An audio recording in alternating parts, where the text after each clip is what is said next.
The teenagers who we met today were the ones who actually expressed their wish for parents to communicate. And it was the children, the teenagers who were here, who said communication is a two-way process. It's never a one-way process. They also need to be heard. Sawubona, unjani? Ngiyaphila. What's your name? What are you doing here today? My name is Nadogazi. Ngifike lana because I want to learn about what women do, what women is supposed to be doing, what children and kids are supposed to follow. Okay, tell me more about yourself. Where are you from? How old are you? I'm from Verolame Kanyeni. I'm 11 years old and I'm proud of myself that I'm being here. And I know that myself, I'm beautiful. I know that I don't need people to tell me that I'm beautiful. I don't need people to tell me that I'm ugly. I have this and that and that. Yes. As an 11-year-old, what are some of the problems that you are facing? I mean, you're a preteen.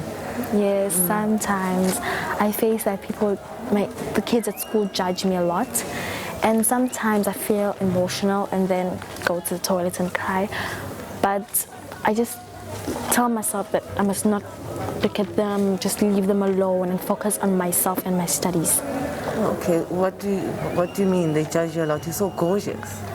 No, like, I have this mark on my face. You can see the birthmark. Oh, it's beautiful. They said that I just got burned, something hit me or something, I was abused a lot, but nothing happened to me. It's just like the birthmark.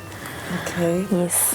What did you learn from Minister today? You know, she gave a very important message. Yeah, she gave a very important message by telling how our life began.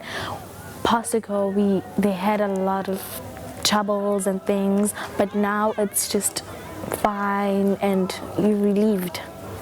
So what will you take from that? I'll take that.